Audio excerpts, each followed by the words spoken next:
క్రీస్తులో నా ప్రియ సహోదరి సహోదరుడా, యేసు క్రీస్తు నామములో మీ అందరికీ నా శుభాభివందనం తెలియజేస్తున్నాను. ప్రియ సహోదరుడా, మీరందరూ ఈ కార్యక్రమం ద్వారా పొందిన ఆశీర్వాదాలు మాతో చెప్తున్నప్పుడు చాలా సంతోషంగా ఉంది. నిజంగానే దేవుడు ఇంతగా మిమ్మల్ని ఆశీర్వదిస్తున్న చూస్తున్నప్పుడు ఖచ్చితంగా ఈ కార్యక్రమం ద్వారా ఇంకా అనేక ప్రజలకు ఆయన నామమును మహిమపరిచి ప్రతి ఒక్కరిలో నూతన కార్యాలు చేయబోతున్నాడు అన్నది సంతోషంగా నేను చెప్తున్నాను. నా ప్రియ సహోదరుడా, ఈరోజు కూడా మీ కొరకు ఒక నూతనమైన కార్యాన్ని మీతో కూడా పంచుకోవాలని ఆశపడుతున్నాను. అదేంటో తెలుసా? ప్రార్థన గురించిన అంశాన్ని మీతో పంచుకోబోతున్నాను. ఒకరోజు యేసుక్రీస్తు యొక్క శిష్యులు యేసయ్య దగ్గరకు వెళ్ళి, తండ్రి మాకు ప్రార్థన చేయడం ఏ విధంగా నేర్పించండి అని చెప్పి శిష్యులు అడిగారు. అప్పుడు యేసుక్రీస్తు తమ యొక్క శిష్యుల దగ్గర ఎంతో ప్రేమగా ఆప్యాయంగా ప్రార్థన కూర్చిన లోతైన అంశాలను వారికి నేర్పించాడు. ప్రార్థన ఏ విధంగా చేయాలి, ఎందుకు ప్రార్థన చేయాలి అని కొన్ని అంశాలను కూడా యేసయ్య నేర్పించాడు. ఆ యొక్క యేసు నేర్పించిన కొన్ని కార్యాల నుంచి ఈ ప్రార్థన అంశాలను గురించి మీతో కూడా పంచుకోవాలని ఈ కార్యక్రమం ద్వారా నేను ఆశపడుతున్నాను. ప్రియ సహోదరుడా సహోదరి, ఈరోజు ఒక దౌర్భాగ్యమైన పరిస్థితి ఏంటో తెలుసా? చాలా మంది క్రైస్తవులకు ఈరోజు ప్రార్థన అంటే ఏంటో తెలియడం లేదండి. ప్రార్థన యొక్క లోతైన అంశం ఏంటి, ప్రార్థన అంటే అర్థం ఏంటి కూడా చాలా మందికి తెలియని పరిస్థితుల్లో ఉన్నారు. అందుకనే చాలా మంది క్రైస్తవులు ప్రార్థన చేయాలంటే కష్టపడుతున్నారు. కారణం, దాని అర్థం తెలిస్తే ఖచ్చితంగా ప్రార్థించేవారే, కానీ అర్థం తెలియని వారే ఉన్నందువల్లే దాని యొక్క అర్థం తెలియక వారు ప్రార్థన చేయడానికి కూడా విసుకేస్తుంది చూస్తున్నాం. ప్రియ సహోదరుడా, ఎప్పుడు చూసినా ఏంటి ప్రార్థన ప్రార్థన అంటున్నారని చెప్పి చాలా మంది విసుగ్గా మాట్లాడుతున్నారు. కారణం ఏంటంటే ప్రార్థనకున్న శక్తి ఏంటి, ప్రార్థన అంటే ఏంటి అన్నది వాళ్ళకు తెలియలేని ఒక పరిస్థితుల్లో ఉన్నదే మనం చూస్తున్నాం. ఒకవేళ ఈ కార్యక్రమం చూస్తున్న మీ జీవితంలో కూడా ప్రార్థన అంటే ఏంటో తెలియని పరిస్థితుల్లో మీరు ఉన్నారేమో. మీకోసం ఈ కార్యక్రమం ద్వారా దేవుడు మీతో మాట్లాడాలని ప్రత్యేకించి మీ కొరకు ఈ కార్యక్రమాన్ని సిద్ధపాటు చేస్తున్నాడని నేను అనుకుంటున్నాను. కారణం, ప్రార్థన అనేది ఏంటి అన్నది మనం తెలుసుకోవాలి. ప్రతి క్రైస్తవులు ప్రార్థనకు అర్థం తెలిసి ఉండాలి. అందే నా యొక్క ఆశగా ఉంది. నా ప్రియ సహోదరుడా సహోదరి, సరే ప్రార్థన అంటే ఏంటి? బైబిల్ వాక్య ప్రకారం ప్రార్థన గురించి మనం కొన్ని లోతైన సత్యాలు మనం ఈరోజు మనం ధ్యానించబోతున్నాం. సరే ప్రార్థన అంటే ఏంటి? నా ప్రియ సహోదరుడా, ప్రార్థన అన్న మాటకు అర్థం దేవునితో మాట్లాడడం. దేవునితో మాట్లాడడం. చాలా మందికి తన స్నేహితులతో మాట్లాడాలంటే చాలా ఇష్టంగా ఉంటుంది, అవునా కాదా? అదే విధంగానే దేవునితో మాట్లాడడం అంటే ప్రార్థన. అదే ప్రార్థన. ప్రార్థన ఎట్లా చేయాలో నాకు తెలియదు బ్రదర్ అని చాలా మంది అంటూ ఉంటారు. ప్రార్థన చేయాలంటారు, కానీ ప్రార్థన ఏ విధంగా చేయాలో నాకు తెలియడం లేదు బ్రదర్, అది చాలా కష్టంగా ఉంది బ్రదర్ అంటూ ఉంటారు. అదంతా తప్పు నా ప్రియ సహోదరుడా. ప్రార్థన చేయడం అంటే దేవుని దగ్గర మనం మాట్లాడడం, అదే ప్రార్థన. మన యొక్క కార్యం ఏదైనా సరే, ఒక స్నేహితునితో మనం ఏ విధంగా మాట్లాడుతామో, ఒక తండ్రి దగ్గర మనం ఏ విధంగా మాట్లాడుతామో, ఒక కుమారుడి దగ్గర మనం ఏ విధంగా మాట్లాడుతామో, మన బెస్ట్ ఫ్రెండ్ దగ్గర మనం ఏ విధంగా మాట్లాడుతామో ఆ విధంగా మాట్లాడమేనండి ప్రార్థన. ఇంకేం పెద్ద కష్టమేం కాదండి. ప్రార్థన అంటే దేవునితో మాట్లాడడం. ఈరోజు నేను మీతో మాట్లాడుతున్నాను చూడండి, ఇదే విధంగా దేవునితో మాట్లాడమే ప్రార్థన. నా ప్రియ సహోదరుడా సహోదరి, ఆదికాండం 17వ అధ్యాయంలో 22వ వాక్యంలో మీరు గమనించినట్లయితే, దేవుడు అబ్రహాముతో కూడా మాట్లాడించి చాలించిన తరువాత అని వాక్యం ఉంటుంది. అంటే ఏంటి అర్థం? దేవుడు అబ్రహాముతో కూడా మాట్లాడాడు. నా ప్రియ సహోదరుడా, దేవుడు అబ్రహాముకు దేవునికి మధ్య ఉన్న ఒక బంధం, వారిద్దరికి ఉన్న ఒక స్నేహం ఎటువంటిదో తెలుసా? ఒక ఫ్రెండ్షిప్ వారిద్దరిలో ఉంది. ఎటువంటి ఫ్రెండ్షిప్? అబ్రహాము దేవుడు ఎల్లప్పుడూ మాట్లాడుకునే ఒక స్వభావం కలిగిన వాళ్ళు. అబ్రహాముకు చాలా పనులు ఉంటాయండి, ఎంతో వ్యవసాయం ఉంది, ఎన్నో పొలాలు ఉన్నాయి. అవన్నీ చూసుకుంటూ కూడా వాటి మధ్య కూడా దేవునితో మాట్లాడే అనుభవం కలిగిన వ్యక్తి అబ్రహాం అని చెప్పి వాక్యాలు మనం చూస్తున్నాం. అబ్రహాం ఏ విధంగా దేవుడితో మాట్లాడుతూ తన జీవితాన్ని గడిపాడో తెలుసా? ఒక స్నేహితుడలా. అబ్రహాముకు దేవుడు స్నేహితుడు, దేవుడికి అబ్రహాం స్నేహితుడు. ఆ విధంగానే వారు మాట్లాడుకున్నట్లు వాక్యంలో మనం చూస్తున్నాం. నిర్గమకాండ 33వ అధ్యాయంలో 11వ వాక్యం చెప్పబడుతుంది, మనుష్యుడు తన స్నేహితుడితో ఏ విధంగా మాట్లాడాడో అదే విధంగానే మోషేతో కూడా దేవుడు మాట్లాడాడు అని వాక్యంలో వ్రాయబడి ఉంది. నా ప్రియ సహోదరుడా, మనుష్యుడు తన స్నేహితునితో ఏ విధంగా మాట్లాడుతున్నాడో అదే విధంగానే దేవునితో కూడా మోషే మాట్లాడాడు. అదే విధంగానే మోషే దేవునితో కూడా మాట్లాడాడు. నా ప్రియ సహోదరుడా, వారిలో ఉన్న ఒక బంధం ఎటువంటిదో తెలుసా? స్నేహ బంధం. ఆ స్నేహ బంధానికి అర్థమే ప్రార్థన. నా ప్రియ సహోదరి సహోదరుడా, ఈరోజు చాలా మంది దేవునితో మాట్లాడంటే చాలా కష్టపడుతూ ఉంటారు. అయ్యో ప్రార్థన ప్రార్థన ఏంటి ప్రార్థన అనేసి. ప్రార్థన అంటే ఒక పెద్ద కష్టం కానే కాదండి. మీ స్నేహితులతో మీరు మాట్లాడుతున్నారా లేదా? అదే విధంగా మాట్లాడండి. మీకు చాలా మందికి స్నేహితులు అంటే చాలా చాలా ఇష్టం. చాలా మంది మీరు కుటుంబాలు చూసారంటే తల్లిదండ్రులు పిలుస్తారు, రండ్రా ఇంటికి రండి భోంచేయాలి రా అని పిలిచినప్పుడు వాళ్ళు అంటారు, లేదా మా ఫ్రెండ్తో మాట్లాడుతున్నాను, మాట్లాడి ఇప్పుడే వచ్చేస్తానమ్మా అంటారు. తర్వాత ఏం చేస్తారు, మరలా అరగంట చూస్తుంది తల్లి. తర్వాత అడుగుతారు, ఏరా ఇంకా టైం అవుతుందిరా, భోజనం సిద్ధమైపోయింది రారా అంటారు. వెంటనే అతను అంటాడు, ఇంకొక అరగంటలో వచ్చేస్తానమ్మా, మా ఫ్రెండ్తో మాట్లాడుతున్నానమ్మా అంటారు. అంటే ఏంటి అర్థం? ఫ్రెండ్తో మాట్లాడేటప్పుడు సమయం ఏ విధంగా పోతుందో తెలియదు. అదేనండి ప్రార్థన. నీకు నాకు ఒక బెస్ట్ ఫ్రెండ్ ఉన్నాడు, ఆయన పేరు యేసు. హల్లెలూయా. నా ప్రియ సహోదరుడా, ఆ బెస్ట్ ఫ్రెండ్ అయిన యేసుతో కూడా మనం ఎందుకు మాట్లాడకూడదు? ఏ సమయంలో కూడా మాట్లాడొచ్చండి. మీరు ఒకవేళ పొలం పనులు చేస్తున్నారేమో, లేదు బిజినెస్ చేస్తున్నారేమో, లేదు కంపెనీలో ఆఫీస్కి వెళ్తున్నారేమో, కంపెనీలకు వెళ్తున్నారేమో, ఏదో ఒక చిన్న పని ఉండవచ్చు, పెద్ద పని ఉండవచ్చు. ఏ ఉద్యోగంలో ఉన్నా, ఎటువంటి పని చేస్తూ ఉన్నా మీరు దేవునితో మాట్లాడచ్చు. అది ఎట్లా సాధ్యం బ్రదర్? నేను పనిచేస్తున్న సమయంలో ప్రార్థన చేయడానికి నాకు సమయం దొరకదు కదా అని మీరు అడగచ్చు. మీకు ఒక మంచి ఆలోచన చెప్పాలని నేను ఆశపడుతున్నాను. ప్రియ సహోదరుడా, బైబిల్ గ్రంథంలో హానోక్ అనే ఒక దేవుని యొక్క సేవకుని గురించి వ్రాయబడి ఉంది. హానోక్ అనే వ్యక్తి 360 సంవత్సరాలు జీవించాడు. ఆ 360 సంవత్సరాల్లో 300 సంవత్సరాలు దేవునితో కూడా నడిచాడు, దేవునితో కూడా మాట్లాడాడు, దేవునితో కూడా ఉన్నట్లుగా మనం దేవుని వాక్యంలో మనం చూస్తున్నాం. ఇది ఎట్లా సాధ్యం అవుతుంది? 300 సంవత్సరములో హానోకు దేవునితో కూడా మాట్లాడాడు, నడిచాడంటే ఇది ఎట్లా సాధ్యం బ్రదర్ అనుకోవచ్చు. ప్రియ సహోదరుడా సహోదరి, ఇది సాధ్యమవుతుంది, సాధ్యమవుతుంది. మీరు ఒకవేళ పొలం పనులకు వెళ్తున్నారనుకోండి, పొలం పనులకు వెళ్లే సమయంలో మీరు ఎట్లా చేయాలి? ప్రార్థన చేస్తూ, నా ఫ్రెండ్ అయిన జీసస్ నాతో రండి, నేను పొలానికి వెళ్తున్నాను, మీరు కూడా నాతో రండి అని చెప్పి మీరు అడగండి, ప్రభు మీతో వస్తాడు. మీరు పొలంలో పని చేస్తూ ఉన్నారా? అప్పుడు కూడా దేవుని దగ్గర ఒక ఫ్రెండ్గా మాట్లాడండి. యేసయ్య, నన్ను ఇంకా మా కుటుంబంలో ఇటువంటి కార్యాలంతా ఉన్నాయి, వాటన్నిటి తొలగించండి అని చెప్పి యేసయ్య దగ్గర చెప్పండి. ఒక ఫ్రెండ్గా మాట్లాడి చూడండి. యేసయ్య, నాకు కొంచెం జ్ఞానం తక్కువగా ఉంది, నాకు జ్ఞానం ఇవ్వయ్యా అని చెప్పి అడగండి. ప్రభు ఖచ్చితంగా ఇస్తాడు. మీ బెస్ట్ ఫ్రెండ్ జీసస్, మీ బెస్ట్ ఫ్రెండ్గా యేసయ్య ఉన్నాడు. కాబట్టి మీరు పనిచేసే పనిలో కూడా యేసయ్య నీకు స్తోత్రం, యేసయ్య ప్రభు నాతో కూడా ఉన్నందుకే స్తోత్రం చెప్తూనే ఉండండి. ప్రభు మీతోనే ఉంటాడు, ప్రభు మీతో దగ్గరగా ఉంటాడు, మీతో కూడా మాట్లాడతాడండి. ఇటువంటి అనుభవం మీకు కలిగిన వారై ఉండాలి. ఏం పని చేసినా ప్రభు ఆలోచనలో ఉండండి, ప్రభుతో మాట్లాడుతూ ఉండండి, ప్రభువును స్తుతిస్తూ ఉండండి. ఎప్పుడైనా సరే ఏ పని చేస్తున్నప్పుడు కూడా మీరు దేవునితో మాట్లాడించండి. ఒకవేళ స్త్రీలు ఈ కార్యక్రమం చూస్తున్నారు చాలా మంది, మేమంతా ఎట్లా ప్రార్థన చేయొచ్చు బ్రదర్ అని అడగవచ్చు. ప్రియ సహోదరి సహోదరుడా, మీరు వంట పని చేస్తున్నారా? వంట చేసేటప్పుడు కూడా మీరు బెస్ట్ ఫ్రెండ్ జీసస్ ని పిలవండి. మీ కిచెన్ రూమ్ కూడా జీసస్ వస్తాడు. ఎస్, ఆమేన్, హల్లెలూయా. బెస్ట్ ఫ్రెండ్ అయ్యా, నీకు నాకు ఒక బెస్ట్ ఫ్రెండ్ ఉన్నాడు, ఆయన పేరు యేసు. ఆయనతో మాట్లాడడం ప్రారంభించారంటే అసలు సమయం పోయేది కూడా మనకు తెలియదండి. అంత ఒక అమూల్యమైన ఒక ఫ్రెండ్ మనకున్నాడు, ఆయన పేరు యేసు.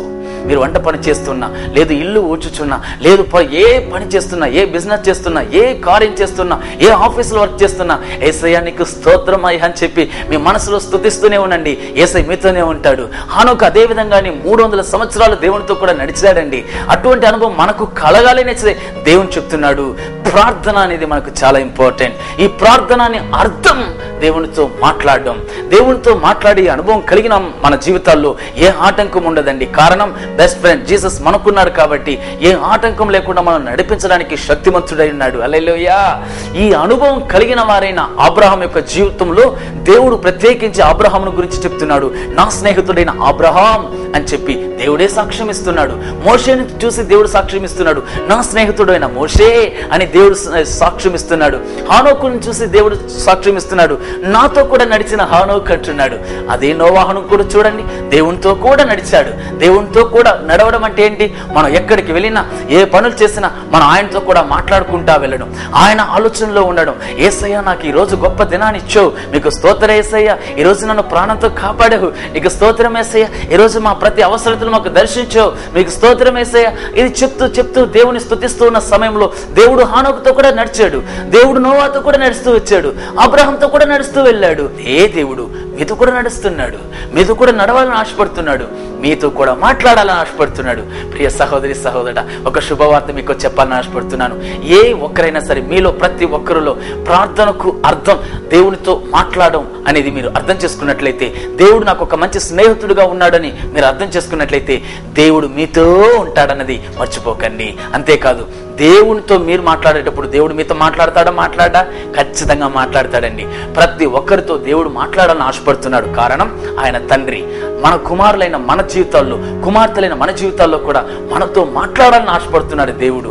ఈరోజు దాని అర్థం తెలియకుండా చాలా మంది ఏదో మోకరిస్తారు, ఏదో కొద్దిసేపు ప్రార్థన చేసి, ఏదో నేను ప్రార్థన చేశాను అని ఏదో ఒక చిన్న కార్యం కోసం ఒక 10 నిమిషాలు ప్రార్థన చేసి వదిలేస్తున్నారే కానీ, ప్రార్థనకున్న అమూల్యమైన అర్థం తెలుసుకుని ఉన్నట్లయితే ఏ ఒక్కరైనా సరే దేవునితో సహవాసం అనేది విడిచిపోనే పోరండి. ప్రతి ఒక్కరూ ఏ క్షణంలో అయినా, ఏ పని చేస్తూ ఉన్నా దేవునితో నడవచ్చు, దేవునితో మాట్లాడవచ్చు, దేవుని స్తుతించవచ్చు, దేవునితో స్నేహ బంధం ఏర్పరచవచ్చు. హల్లెలూయా. నా ప్రియ సహోదరుడా సహోదరి, ప్రార్థనను మాటకు అర్థం దేవునితో మాట్లాడడం, దేవునితో మాట్లాడడం. ప్రియ సహోదరుడా, సరే, మనం ఎందుకు ప్రార్థన చేయాలి అన్న ఒక డౌట్ మీకు వస్తుందా లేదా? ఇప్పుడు మనమంతా మనుషులమే కదా, మనకు ఏమేం కావాలో, మనకు ఏం అవసరత ఉందో, మన జీవితంలో ఏమేం పోరాటాలు ఉన్నాయో, మనకు ఏ కార్యాలు కావాలో, ఏ ఉద్యోగం కావాలో, ఏ పని కావాలో, ఏమి అవసరమో ప్రభుకు తెలుసా తెలీదా? తెలుసు కదా. అటువంటప్పుడు ప్రభువు మనం అడగకుండానే ప్రభు ఇవ్వచ్చు కదా అని చాలా మందికి డౌట్ వస్తుందా లేదా?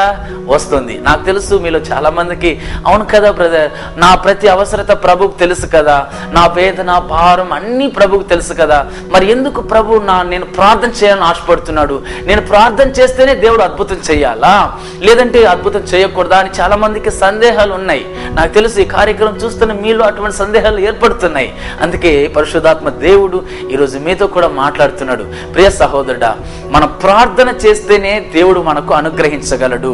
దీనికి కారణం ఏంటి అని చెప్పి మీకు కొన్ని కార్యాలు మీకు అర్థమయ్యేలా చెప్పాలని ఆశపడుతున్నాను. ప్రియ సహోదరుడా, దేవుడు ఈ లోకంలో మొట్టమొదటిగా ఆదామును హవ్వను ఏర్పరిచాడు, మనందరికీ తెలుసు. వారిని ఏర్పరిచినప్పుడు దేవుడు వారిని ఆశీర్వదించేటప్పుడు ఆదికాండము 1వ అధ్యాయంలో 28వ వాక్యాన్ని మీరు గమనించినట్లయితే, దేవుడు మానవునికి ఇచ్చిన మొట్టమొదటి ఆశీర్వాదం ఏంటి, దేవుడు ఏ విధంగా ప్రజలు ఉండాలని ఆశపడ్డాడు అన్నది ఇక్కడ వ్రాయబడి ఉంది. మీరు ఫలించి అభివృద్ధి పొంది విస్తరించి భూమిని నిండించి దాన్ని లోబర్చుకునుడి, అంతేకాదు భూమిపైన సమస్తమును ఏలుడి అని చెప్పి ఒక అధికారాన్ని దేవుడు ఎవరికి ఇచ్చాడు? ఆదాముకు హవ్వకి ఇచ్చాడు. ప్రియ సహోదరి సహోదరుడా, సమస్తమును ఏలడానికి, సమస్తము ఉన్న వాటిపైన అధికారమును దేవుడు ఆదాముకు హవ్వకు దేవుడు అధికారాన్ని ఇచ్చాడు. కానీ ఇక్కడ మీరు గమనించినట్లయితే, ఎప్పుడైతే ఆదాము హవ్వ పాపం చేశారో, ఎప్పుడైతే తినకూడని పన్నును వీరు తిన్నారో, ఎప్పుడైతే వారి యొక్క మనోనేత్రాలు తెరవబడ్డాయో, ఎప్పుడైతే వీరు పాపం చేశారో, మరుక్షణమే వారి జీవితంలో దేవుడిచ్చిన అధికారం కోల్పోయారండి. దేవుడిచ్చిన అధికారం కోల్పోయారు. ఇది ఎట్లా బ్రదర్, మీరు వాక్య ప్రకారం మాకు ఆధారం చూపండి అని మీరు అడగొచ్చు. ఆదికాండం 9వ అధ్యాయంలో 1వ వాక్యంలో మీరు గమనించినట్లయితే, దేవుడు జలప్రలయం తర్వాత నోవాహును అతని కుమారులను ఆశీర్వదించేటప్పుడు అతను చెబుతున్న కార్యాన్ని మీరు చూసినట్లయితే, మీరు ఫలించి అభివృద్ధి పొంది భూమిని నింపుడి అని చెప్పాడే కానీ ఏలుడి అని చెప్పలేదు. కారణం, భూమిని నింపుడి అని చెప్పి ఆశీర్వదించిన అదే నోవాహు ఆ మొదటి ఆశీర్వాదం దేవుడిచ్చిన ఏలుడి అని చెప్పే ఆశీర్వాదాన్ని ఇక్కడ నోవా చెప్పలేకపోవడానికి కారణం ఏంటి అంటే, ఆదాము హవ్వ ఎప్పుడైతే పాపం చేశారో అప్పుడే ఈ అధికారమును, ఈ సమస్తమును ఏలే అధికారాన్ని ఆదాము హవ్వ కోల్పోయారండి. తద్వారా ఈ భూమిలో ఉన్న సమస్తము ఎవరి చేతికి అప్పగింపబడిందో తెలుసా? ఎప్పుడైతే పాపం చేశారో మరుక్షణమే ఆ అధికారం, ఏలే ఈ అధికారం, ఏలుబడి చేసే ఈ అధికారం సైతానుడికి వెళ్ళిపోయింది. ఇది ఎట్లా బ్రదర్, మీరు వాక్యం ద్వారా మాకు పూర్తిగా అర్థమయ్యేలా చెప్పండి అని అంటున్నారు కదా, మీకోసం చెప్తున్నాను, బాగా గమనించండి. యోహాను సువార్తలో 14:30లో మీరు చూశారంటే, యేసు ప్రభు చెబుతున్నాడు, ఈ లోకాధికారి సైతానును గూర్చి దేవుడు చెబుతున్న మాట ఏంటి? ఈ లోకాధికారి అంటే ఈ లోకానికి ఒక అధికారి ఉన్నాడు. ఆ అధికారి ఎవరు? సైతానుడు. సైతానుడు. ఈ లోకాన్ని ఇప్పుడు ఎవరు పరిపాలిస్తున్నారు? సైతానుడు. అందుకే యేసు ప్రభు చెబుతున్నాడు ఈ లోకాధికారి. అదే యోహాను 12:30 చెప్పబడి ఉంది, ఈ లోకాధికారి అని చెప్పబడుతూ ఉంది. ఇంకా మీకు క్లుప్తంగా చెప్పాలంటే లూకాసు వార్త 4వ అధ్యాయంలో 5-6 వాక్యాలు మీరు చదివారంటే అపవాది చెబుతున్నాడు, శత్రువైన సైతానుడు చెబుతున్నాడు, అపవాది ఆయనను తీసుకొని పోయి భూలోక రాజ్యములన్నిటినీ ఒక్క నిమిషంలో ఆయనకు చూపించి ఈ అధికారమంతయు ఈ రాజ్య మహిమనంతటిను నేను నీకు ఇస్తాను అని అంటున్నాడు. చూసారా? ఇక్కడ గమనించినట్లయితే అపవాదైన సైతాను యేసుక్రీస్తును శోధించే సమయంలో యేసుక్రీస్తు దగ్గర చెప్తున్న మాట ఏంటి? ఈ యొక్క అధికారం అంతా, ఈ రాజ్యపు అధికారం అంతా నేను నీ చేతికి ఇస్తాను అంట. అంటే ఎవరి చేతిలో ఉంది? సైతాను చేతిలో ఉంది. అప్పుడు యేసుక్రీస్తు దగ్గర చెప్తుంది ఈ అధికారం అంతా నీ దగ్గర ఇస్తాను, నీవు నాకు మొక్కు అంటుంది. వెంటనే యేసయ్య చెప్పాడు, ప్రభువైన దేవుడైన యెహోవాను తప్ప వేరే ఎవ్వరిని మొక్కకూడదని చెప్పి వాక్యము ద్వారా గద్దించిన వెంటనే సైతాను దూరం అయిపోయాడు. ప్రియ సహోదరి సహోదరుడా, ఈ వాక్యాలను మీరు గమనించినట్లయితే ఈరోజు ఈ లోకం యొక్క అధికారి ఎవరు? సైతానుడు. ఈ లోకంలో అంతటను పరిపాలించేది ఎవరు? సైతానుడు పరిపాలిస్తున్నాడు. ఇప్పుడు ఈ సైతానుడు యొక్క అధికారంలో ఉన్న ఈ లోకంలో ఉన్న ప్రతి కార్యంలో నుంచి మనకు ఏ అవసరమైనా మనకు ఇవ్వాలంటే మనం ఆ సైతానుని జయించిన ఆ యేసయ్య నామములో మనం ప్రార్థన చేసేటప్పుడే అది మనకు అనుగ్రహింపబడుతుంది. హల్లెలూయా. ఇట్లా బ్రదర్ మీరు చెప్పేది నాకు సరిగా అర్థం కాలేదు, మీరు నాకు పూర్తిగా వివరించి చెప్పండి అని అంటున్నారేమో. మీకోసం చెప్తున్నాను, బాగా గమనించండి. ఒకవేళ మీ తల్లిదండ్రులు ఉన్నారు, తల్లిదండ్రులు ఇద్దరున్నారు, వారికి పిల్లలు ఉన్నారనుకోండి. తల్లిదండ్రులు నన్ను చూసి మీరు మా ఇంటికి రాకూడదని చెప్పి నాకు మీ తల్లిదండ్రులకు మధ్య ఒక విరోధం ఏర్పడి, నాకు మీ తల్లిదండ్రుల మధ్య ఒక గొడవ వల్ల మేం మాట్లాడలేకుండా నేను మీ ఇంట్లోకి రాలేకుండా ఉన్న పరిస్థితుల్లో ఉన్నప్పుడు కుమారుల చేత కానీ కుమార్తె చేత కానీ నేను ఫ్రెండ్గా మార్చబడినప్పుడు మీరు కుమారులుగా కుమార్తెలుగా మీరు ఎప్పుడైతే నన్ను పిలుస్తారో నేను మీ ఇంటికి రావడానికి అవకాశం ఉంటుందా ఉండదా? ఖచ్చితంగా ఉంటుంది. కారణం గొడవ అనేది నాకు మీ తల్లిదండ్రులకు మాత్రమే. ఇప్పుడు మీకు పిల్లలకు నాకు ఏ యొక్క గొడవ లేదు, అంత మనకు ఫ్రెండ్షిప్ ఉంది. ఇప్పుడు మీరు నన్ను పిలిచిన బట్టి నేను రావచ్చా రాలేనా? ఖచ్చితంగా రావచ్చు.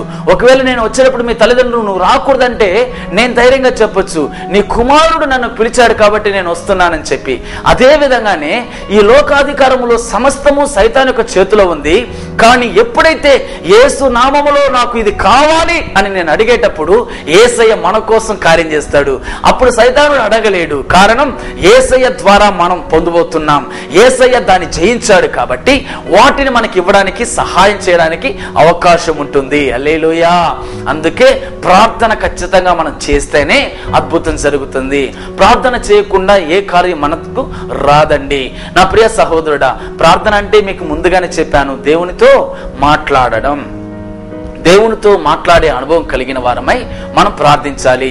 ఎందుకోసం మనం ప్రార్థించాలి? మనం చూసాం, ఈ లోకాధికారంలో సైతానుడి యొక్క చేతిలో ఈ లోకం ఉంది కాబట్టి ఆ సైతాను జయించిన యేసయ్య నామములో మనం అడిగేటప్పుడే ఆ యేసుక్రీస్తు మనకు ఒక అద్భుతం చేయగలడు, మన యొక్క ప్రార్థనకు జవాబు ఇవ్వగలడు, ఆయన మనకు అనుగ్రహింపగలడు. హల్లెలూయా. నా ప్రియ సహోదరి సహోదరుడా, మరి ఒక కార్యాన్ని మీకోసం నేను చెప్పాలని ఆశపడుతున్నాను. చాలా మందికి ప్రార్థన ఏ విధంగా చేయాలో తెలియడం లేదు. చాలా మందికి తెలియడం లేదు. చాలా మంది ప్రార్థన చేస్తుంటారు. ఈ ప్రార్థన స్టార్ట్ చేసిన వెంటనే యేసయ్య నామములో యేసయ్య నాకు ఈ కార్యం చేయండి, యేసయ్య ఆ కార్యం చేయండి అని చెప్పి యేసయ్య వైపే చూస్తూ ఉంటారు చాలా మంది. నా ప్రియ సహోదరి సహోదరుడా, మనకొక మోడల్ ఉంది. మనకొక మోడల్ యేసు ప్రభు నేర్పించాడు. శిష్యులకు యేసు ప్రభు నేర్పిస్తున్నాడు ప్రార్థన ఏ విధంగా చేయాలి అని నేర్పిస్తున్నాడు. ప్రతి క్రైస్తవుడు చేయవలసిన ప్రార్థన ఏ విధంగా ఉండాలి అన్నది యేసయ్య తేటగా ఒక ఉదాహరణ చెప్తున్నది మనం చూస్తున్నాం. మనం ఏ విధంగా ప్రార్థన చేయాలి? మత్తయి గ్రంథంలో 6వ అధ్యాయంలో మీరు 6వ వాక్యాన్ని మీరు చదివినట్లయితే మనం ప్రార్థించేటప్పుడు మనం ఎవరి వైపు చూడాలట? తండ్రి వైపు చూడాలి. తండ్రి అయిన దేవుని వైపు చూడాలి. నా ప్రియ సహోదరుడా, ఇది పరిశుద్ధ గ్రంథంలో యేసయ్య చెబుతున్న ఒక మోడల్, యేసయ్య చెబుతున్న ఒక కార్యం. ప్రార్థన ఏ విధంగా చేయాలి అన్నది మనకు నేర్పిస్తూ ఉన్నాడు. సమీపంలో మా ఇంటికి ఒక బంధువులు వచ్చారండి. ఆ బంధువులు ఒక రోజు మేమంతా కలిసి ప్రార్థన చేయడానికి ఒక్కొక్కరా ప్రార్థన చేస్తున్నప్పుడు మా యొక్క బంధువులు ఒక సహోదరికి ప్రార్థన చేయమని చెప్పాడు. ప్రార్థన చేయమని చెప్పిన వెంటనే ఆ సహోదరి మొట్టమొదటిగా ప్రార్థన స్టార్ట్ చేసేటప్పుడే యేసయ్య ఇప్పుడే మా జీవితంలో ఒక గొప్ప అద్భుతాలు చేయండి, అటు ఇటు ప్రార్థన చేస్తూ వచ్చింది.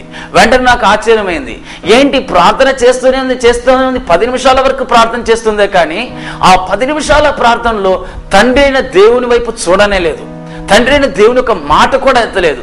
ప్రారంభం నుంచి ఎండింగ్ వరకు యేసు అనే మాటలోనే ముగించేసింది. నా ప్రియ సహోదరుడా, వెంటనే ప్రార్థన అయిన వెంటనే నా సహోదరితో చెప్పాను, అమ్మ ప్రార్థన చేసేటప్పుడు మనం ఏ విధంగా ప్రార్థన చేయాలో దేవుడు మనకు నేర్పించాడు. మొట్టమొదటిగా మనం ప్రార్థన చేసేటప్పుడు పరలోకమందున్న మా తండ్రి అని తండ్రి వైపు చూసి ఆ తరువాత యేసునామంలో అడగాలి అని చెప్పి ఆ సహోదరితో నేను చెప్పాను. నిజమే నా ప్రియ సహోదరి సహోదరుడా, ఈరోజు ప్రార్థన అంటే ఏంటో తెలియకనే చాలా మంది ప్రార్థన చేస్తున్నారు, అందుకే ప్రార్థనలకు జవాబు రావడం లేదు. హల్లెలూయా. నా ప్రియ సహోదరుడా, తండ్రి అనే దేవుని వైపు మనం చూడాలి, ఎవరి వైపు చూసి మనం ప్రార్థన చేయాలి. అందుకే యేసే మనకు ఒక మోడల్ చెప్పాడు, పరలోకపు తండ్రి అని చెప్పి ఆయన వైపు చూడండి అని ప్రభు మనకు నేర్పిస్తున్నదే మనం చూస్తున్నాం. అందుకే మీరు గమనించారంటే మత్తయి గ్రంథం 6వ అధ్యాయంలో 6వ వాక్యం కానీ, 6వ అధ్యాయంలో 9వ వాక్యం కానీ, 18వ అధ్యాయంలో 19వ వాక్యం కానీ మనం చూస్తున్నప్పుడు పరలోకమందున మా తండ్రి అని మీరు ప్రార్థన చేసేటప్పుడు మొట్టమొదటిగా చెప్పవలసిన కార్యాన్ని గురించి యేసయ్య మనకు నేర్పిస్తున్నది మనం చూస్తున్నాం. రెండవది ఏ విధంగా ప్రార్థన చేయాలి? మొదటగా మనం పరలోకమందున మా తండ్రి అని పరలోకం వైపు చూస్తున్నాం. రెండవది ఏ విధంగా చేయాలి? ఇక్కడ మనం చూస్తున్నాం యోహాన్ 14:14, యోహాన్ 16:23, మత్తయి గ్రంథం 28:18 ఈ వాక్యాలు మీరు గమనించినట్లయితే మన ప్రార్థన మరి ఏ విధంగా ఉండాలట? యేసు నామములో ప్రార్థన చేయాలి. హల్లెలూయా. మనం చూడవలసింది ఎవరిని? తండ్రి అయిన దేవుని వైపు. ఏ నామములో చూడాలి? యేసు నామములో. హల్లెలూయా, హల్లెలూయా. నా ప్రియ సహోదరి సహోదరుడా, మన ప్రార్థనలో శక్తి ఉంది. నిజమే, మనం ప్రార్థన చేస్తున్నాం కాబట్టి దేవుడు మన అవసరతలు తీర్చడండి. యేసు నామములో ఉన్న ఆ బహు గొప్ప నామములో ఉన్న శక్తిని బట్టి అద్భుతం జరుగుతుంది. ఆమేన్. మన యొక్క యోగ్యత వల్ల, మన యొక్క ప్రార్థన వల్ల అద్భుతం కాదు, యేసు నామములో మనం అడుగుతున్నాం చూడండి, ఆ నామము ద్వారా నుంచే మనకు అద్భుతం జరుగుతుంది. ఆమేన్, హల్లెలూయా. అందుకే యేసయ్య మనకు చెప్తున్నాడు, నా నామములో మీరు ఏది అడిగినా తండ్రి అయిన దేవుడు మీకు అది అనుగ్రహించును అని వాక్యం చెప్పబడి ఉంది. అంటే మనకు ఎవరు అనుగ్రహిస్తారు? మనకు ఏది కావాలన్నా యేసు నామములో ఎవరి వైపు చూడాలి? తండ్రి అయిన దేవుని వైపు చూడాలి. ఎవరు మనకు అనుగ్రహిస్తారు? తండ్రి అయిన దేవుడు మనకు అనుగ్రహిస్తాడు. నా ప్రియ సహోదర సహోదరి, తండ్రి అయిన దేవుని వైపు చూడండి, యేసు నామములో అడగండి. ఆమేన్, హల్లెలూయా. నా ప్రియ సహోదరుడా, మీరు ఏ చిన్న ప్రార్థన చేసినా పరలోకపు తండ్రి వైపు చూసి యేసు నామములో అడగండి. మీ చివరిగా మీ ప్రార్థన ముగించే సమయంలో యేసు నామములో అడుగుతున్నాము తండ్రి అని అంటున్నాం కదా, ఎందుకో తెలుసా? ఆ నామములో శక్తి ఉంది. ఆ నామములో అన్ని నామముల కన్నా మేలైన నామం యేసు నామం కాబట్టి ఆ నామములో శక్తి ఉంది, ఆ నామములో అద్భుతం ఉంది, ఆ నామంలోనే శక్తి, విడుదల, అద్భుతం ఉంది. ప్రియ సహోదరుడా, అందుకే యేసు నామములో అడుగమని చెప్పి యేసయ్య చెబుతూ ఉన్నాడు. నా ప్రియ సహోదరుడా, యేసయ్య నామములో మనం ఏది అడిగినా తండ్రి అయిన దేవుడు మనకు అది అనుగ్రహిస్తాడు. కారణం, కుమారుడు, నా కుమారుడు అడుగుతున్నాడు, నా కుమారుడైన యేసు నామములో అడుగుతున్నాడు కాబట్టి నేను ఖచ్చితంగా ఇవ్వాలి. నా కుమారుడు సిలువలో నా ప్రజల కోసం ప్రాణం పెట్టాడు కాబట్టి, నా కుమారుడైన యేసు నా ప్రజల కోసం ప్రాణం పెట్టాడు కాబట్టి వారికి నేను అద్భుతం చేయాలని చెప్పి దేవుడు వెంటనే అద్భుతం చేస్తాడు. హల్లెలూయా. మూడవది ఏ విధంగా ప్రార్థన చేయాలో తెలుసా? ఎఫెసీయుల గ్రంథంలో 6వ అధ్యాయంలో 18వ వాక్యాన్ని మీరు గమనించినట్లయితే, ఎఫెసీయులు 6వ అధ్యాయం 18వ వాక్యాన్ని మీరు గమనించినట్లయితే అక్కడ వాక్యం చెప్పబడి ఉంది, మీరు ప్రతి సమయంలో ఆత్మతో ప్రార్థన చేయండి. హల్లెలూయా. చూసారా? 3 కార్యాలండి. మొదటగా తండ్రి వైపు చూసి మనం ప్రార్థన చేయాలి. రెండవది యేసు నామములో ప్రార్థన చేయాలి. మూడవదిగా చెప్పబడుతుంది ఆత్మలో ప్రార్థన చేయాలి. ప్రతి విషయంలోనూ, ప్రతి కార్యంలోనూ ఆత్మలో ప్రార్థన చేయండి, ఆత్మలో ప్రార్థన చేయండి. నా ప్రియ సహోదరి సహోదరుడా, ఎందుకు ఆత్మలో ప్రార్థన చేయమని చెప్పి పౌలు భక్తుడు అంటున్నాడు? దీనికి కారణం ఏంటి అని ఈ యొక్క ఎఫెసీయుల గ్రంథంలో 6వ అధ్యాయాన్ని మీరు పూర్తిగా చదివారంటే, ఈ యొక్క దురాత్మల సేన అనేది ఈ యొక్క భూమి అంతటా తన యొక్క దురాత్మ సేనతో నింపబడి మనుషుల యొక్క మనోనేత్రాలను బాధించేసి గుడ్డితనంగా చేస్తుంది. కాబట్టి ఈ దురాత్మ సమూహము వల్ల ప్రజలు ఏ యొక్క ఆశీర్వాదం పొందకుండా ఆటంకపరుస్తున్నాయి. కాబట్టి ఈ దురాత్మ యొక్క సైన్యము చేత ఆ సైన్యాన్ని మనం పోరాడాలంటే, ఆ సైన్యాన్ని మనం గెలిచి మన ప్రార్థనకు జవాబు రావాలంటే, ఆ జవాబు కావాలంటే ఆత్మలో ప్రార్థన చేయాలని చెప్పి ఇక్కడ మనం చూస్తున్నాం. ఏంటి బ్రదర్, ఆత్మలో ప్రార్థన చేయాలంటున్నారు, నిజమే. కానీ మన ప్రార్థన చేసే ప్రార్థనకు ఆ యొక్క పరలోకం నుంచి జవాబు రావడానికి మధ్యలో పోరాటం కలుగుతుంది అంటున్నారే, మధ్యలో దురాత్మ సైన్యము పోరాడుతుంది అంటున్నారే. ఇది ఎట్లా మేము నమ్మడం అని అనుకుంటున్నారా? దానియేలు గ్రంథంలో మీరు గమనించినట్లయితే, దానియేలు భక్తుడు 21 రోజు ఉపవాస ప్రార్థన నుండి ప్రార్థన చేసే సమయంలో దానియేలు భక్తుడు యొక్క గ్రంథంలో మీరు చూసినట్లయితే అక్కడ వ్రాయబడి ఉంది, దానియేలును చూసి అక్కడ మికాయేలు దేవదూత అంటున్నాడు, నీ యొక్క ప్రార్థన మొదటి రోజే నేను వినేశాను, కానీ ఆ ప్రార్థనకు జవాబును నేను తీసుకుని వచ్చే సమయంలో అక్కడ ఒక గొప్ప సైన్యం నాకు విరోధంగా పోరాడింది. ఆ పోరాటాన్ని నేను గెలిచి నీ యొద్దకు వచ్చే సమయంలోకి 21 రోజు అయిందని చెప్పాడు. నా ప్రియ సహోదరి సహోదరుడా, మొదటి రోజే మన ప్రార్థన ఆలకింపబడుతుంది, కానీ ఆ ప్రార్థనకు జవాబు రాకుండా, ఆ ప్రార్థన యొక్క అవసరతను మనకు నెరవేర్చకుండా మధ్య దురాత్మ సైన్యము మనతో పోరాడుతుంది. ఈ సైన్యము పోరాడేటప్పుడు మనం ఏ విధంగా ప్రార్థన చేయాలి, ఈ సైన్యము నుంచి మనం విడుదల పొందాలంటే ఎట్లా అని పౌలు భక్తుడు వివరించి చెబుతూ ఉన్నాడు. ప్రతి క్రైస్తవుడు ఆత్మలో ప్రార్థించేటప్పుడు ఆ దురాత్మ సైన్యము నుంచి ఒక విడుదల కలుగుతుందనే ఎఫెసీయులు 6:18 వాక్యంలో తేటగా వ్రాయబడి ఉంది. ప్రతి సమయంలో ఆత్మతో పోరాడండి, కారణం ఆత్మలో శక్తి ఉంది, పరిశుద్ధాత్మలో మహిమ ఉంది, పరిశుద్ధాత్మలో శక్తి ఉంది. కాబట్టి ఆ శక్తి మీకు ఒక విడుదల అనుగ్రహిస్తుంది. ఆ శక్తి మీ దురాత్మ సైన్యము నుంచి నీకు విడుదల చేసి ఒక ఆశ్చర్యమైన కార్యం చేసి మీ ప్రార్థనకు జవాబు అనుగ్రహిస్తుంది. హల్లెలూయా. నా ప్రియ సహోదరి సహోదరుడా, నా ప్రియ సహోదరి సహోదరుడా, వచ్చే వార కార్యక్రమంలో దీన్ని గురించిన కార్యాలు ఇంకా మీతో కూడా పంచుకోబోతున్నాను. కాబట్టి తప్పనిసరిగా మీరు ఈ కార్యక్రమాన్ని చూడండి. ప్రియ సహోదరుడా, మరలా మీకు జ్ఞాపకం చేస్తున్నాను, ప్రార్థన అంటే దేవునితో మాట్లాడడం. హానోకును చూసారా, దేవునితో మాట్లాడాడు. అబ్రహామును చూశారు కదా, దేవునితో మాట్లాడాడు. మోషేను చూశారు కదా, స్నేహితుడలా దేవునితో మాట్లాడాడు. వారిలాగా నీవు నేను కూడా ఉండాలని, దేవునితో సదాకాలము దేవునితో మాట్లాడేవారిగా ఉండాలనేదే దేవుని యొక్క ఆశ.